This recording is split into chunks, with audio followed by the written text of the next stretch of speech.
Hello everyone, welcome back to my channel. तो अगले 9 minute में मैं आपको एक बहुत ही सुंदर यात्रा पर लेकर जाने वाली हूँ। हम जा रहे हैं उज्जैन यानी कि महाकाल की नगरी। वैसे तो ये वीडियो आज से 3 महीने पुराना है, क्योंकि हम लोग होली से 1 वीक पहले वहाँ गए थे, लेकिन कुछ रीज़न्स की वजह से मैं ये वीडियो पोस्ट नहीं कर पाई थी। एनीवेज़, अब मैं ये वीडियो पोस्ट कर रही हूँ और आप भी मेरे साथ घूमिए उज्जैन, जो कि एक बहुत ही सुंदर जगह है। और जो जगह है वो तो सुंदर है ही, लेकिन इसके रास्ते भी बहुत ही ज़्यादा खूबसूरत हैं। दिल्ली से उज्जैन का रास्ता करीब 800 किलोमीटर है, जो कि सोचो तो बहुत ज़्यादा लगता है, लेकिन जब हम गए तो हमने महसूस किया कि इसके रास्ते बहुत ही अच्छे बने हुए हैं, इसलिए आपको रोड ट्रिप में बहुत ज़्यादा मज़ा आता है। बिल्कुल भी आपको महसूस नहीं होगा कि आपने इतना ज़्यादा ट्रैवल किया है। 12 आवर्स में आप रुकते रुकाते आराम से वहाँ पहुँच सकते हैं, और रास्ते अच्छे होने की वजह से आपको सफ़र में थकान भी नहीं होती है। और यूपी, गुजरात, राजस्थान होते हुए आप वहाँ पहुँचते हैं। और जब आप अपनी किसी जगह से इतनी ज़्यादा दूर ट्रैवल करते हैं तो आपको नई नई चीज़ें भी देखने को मिलती हैं, जैसे कि हमने यहाँ पर संतरे के खेत देखे, यानी कि बाग देखे, और इसके अलावा हमने विंड मिल्स भी देखी, जो कि हम सब ने पहली बार देखी थी। वैसे तो जो संतरे के बाग थे वो भी हमारे लिए न्यू थे, तो ये दोनों ही चीज़ें एक बहुत ही अच्छा एक्सपीरियंस देके गई। इसीलिए कहते हैं कि ट्रैवल करते रहना चाहिए, आपको बहुत कुछ नया देखने को मिलता है। वो एक्सपीरियंस आप लाइफ टाइम याद रखते हैं। तो हम लोग दिल्ली से सुबह निकले थे और शाम 7 बजे तक हम वहाँ पहुँच गए थे, खूब मस्ती करते हुए। सफ़र का बिल्कुल पता ही नहीं चला।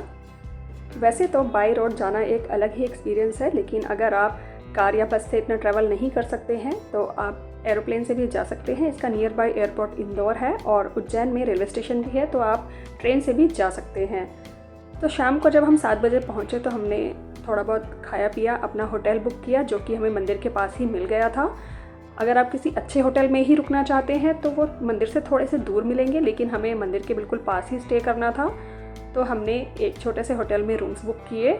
और जब आप उज्जैन आते हैं तो यहाँ पर आपको किसी भी चीज़ की कोई दिक्कत नहीं होती है। आसपास काफ़ी सारे होटल्स मिल जाते हैं और पार्किंग की भी काफ़ी अच्छी फैसिलिटी है। हमने ऑनलाइन ही दर्शन की बुकिंग की थी। हमें करने थे भस्म आरती के दर्शन, जो कि सुबह 4 बजे होती है, और इसके लिए हमें 1 बजे ही वहाँ पहुँचना था। आपको गेट बताया जाता है कि कौन से गेट नंबर से आपको जाना है। और जब आप वहाँ पहुँचते हैं तो वहाँ छोटी सी मार्केट है, जहाँ से आप मालाएं वगैरह ले सकते हैं, प्रसाद ले सकते हैं और थोड़ा बहुत खा पी भी सकते हैं। कोई आपको दिक्कत नहीं होती है। और अभी हम यहाँ पर तिलक लगवा रहे हैं, मंदिर में जाने की तैयारी कर रहे हैं। जो भी ऑनलाइन पासेस मिलते हैं उनको आप पहले से ही बुक करवाइए, क्योंकि इसमें जल्दी करके पासेस आपको मिलते नहीं हैं। आपको एडवांस बुकिंग ही करानी होती है। अगर आप सोचें कि वहाँ जाकर आप पासेस लेंगे तो कई बार ऐसा होता है कि नहीं मिलते हैं। तो अब हम यहाँ पर लाइन में लगे हुए हैं और इंतज़ार कर रहे हैं कि कब हम गेट से अंदर जाएं। और आप मानेंगे नहीं कि हम रात को सोए नहीं, लेकिन फिर भी बिल्कुल थकान महसूस नहीं हुई, क्योंकि इतनी ज़्यादा एक्साइटमेंट थी। फाइनली हम लोग मंदिर के अंदर पहुँचे और अब आप महाकाल के दर्शन कर सकते हैं।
पूजा और आरती होते होते 2-2.5 घंटे लग जाते हैं, लेकिन यकीन मानिए आपको उन 2-2.5 घंटों का पता भी नहीं चलेगा।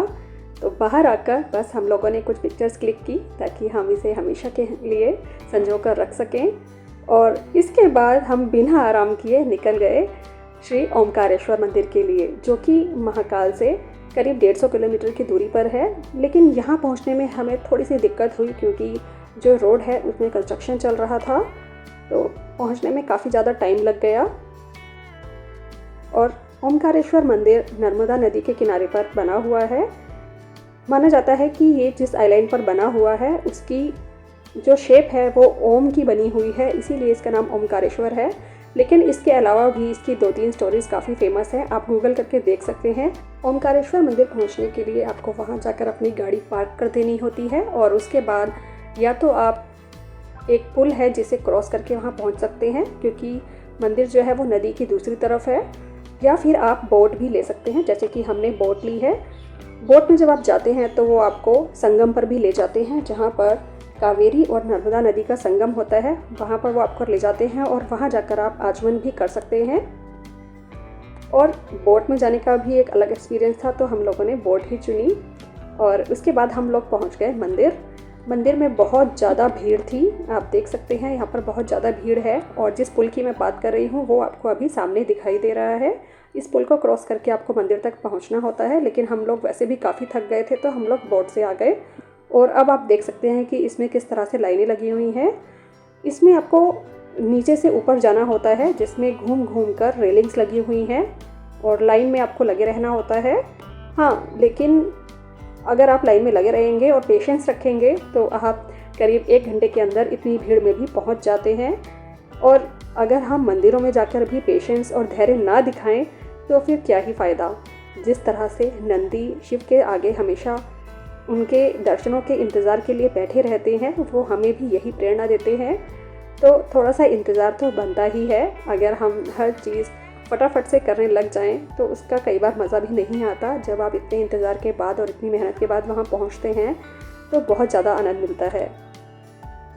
हम लोग करीब 12:15 बजे मंदिर पहुँचे थे और वो विश्राम का समय था, हमें नहीं पता था। और करीब 1 घंटे तक मंदिर में दर्शन जो हैं वो रुके हुए थे और हमें उतनी देर इंतज़ार करना पड़ा। उसके बाद लाइंस जो हैं वो चलना शुरू हुई और हम धीरे धीरे कर मंदिर तक पहुंच गए। मंदिर के अंदर वीडियोस या फ़ोटोज़ लेना मना है, इसीलिए मैं यहाँ पर एंट्री तक ही आपको दिखा रही हूँ। और दर्शन करने के बाद हम वापस महाकाल आ गए और पहुँचते पहुँचते हमें रात हो गई थी। हम लोगों ने सोचा था कि वापस जाकर हम कॉरिडोर घूमेंगे, जो कि 1 किलोमीटर लंबा है और वो बहुत ही ज़्यादा सुंदर बना हुआ है। लेकिन जब हम वहाँ पहुँचे तो हम इतने ज़्यादा थक चुके थे कि हम थोड़ा सा आराम करने के लिए लेटे और बस सोते ही रह गए। शायद इस बार वो हमारी किस्मत में नहीं था, लेकिन आप अगर जाएं तो उस कॉरिडोर को भी ज़रूर देखिएगा। वैसे महाकाल पहुंचने के बाद हम लोगों ने अपनी थकान दूर करने के लिए सोडा शिकंजी पी और यहाँ पर ये भैया कुछ अलग ही तरह से सोडा बना रहे थे और शिकंजी पिलाने का तरीका भी उनका काफ़ी यूनिक था, आप यहाँ पर देख सकते हैं। और इसके बाद जब हम लोग अपने होटल पहुँचे तो हम इतना ज़्यादा थक चुके थे कि लेटते ही सो गए और किसी को भी पता नहीं चला। चलो पियो, चलो पीते जाओ पीते जाओ पीते जाओ पीते जाओ पीते जाओ पीते जाओ पीते जाओ, बस बस भैया बस। कुल मिला के हमारी यात्रा तो बहुत अच्छी रही, बस जो हम वो कॉरिडोर नहीं देख पाए उसका मुझे थोड़ा सा अफसोस है। लेकिन आई होप महाकाल हमें दोबारा बुलाएंगे और तब हम वो कॉरिडोर फिर से देख पाएंगे। और अगर आपको भी मौका मिले तो आप भी दर्शन करने ज़रूर चाहिए। वहाँ जाकर आपको एक अलग ही शक्ति महसूस होती है, बहुत अच्छा लगता है। मैंने भी इस ब्लॉग के ज़रिए आपको वहाँ घुमाने की कोशिश की है। आई होप आपको आज का ये ब्लॉग अच्छा लगा होगा। अगर ये वीडियो थोड़ा सा भी पसंद आया हो तो इसे लाइक ज़रूर कीजिए, अपने फैमिली और फ्रेंड्स के साथ शेयर कीजिए और अगर मेरे चैनल पर नए हैं तो इसे सब्सक्राइब ज़रूर कीजिए। चलिए मिलते हैं किसी और इंटरेस्टिंग वीडियो के साथ, तब तक के लिए बाय बाय।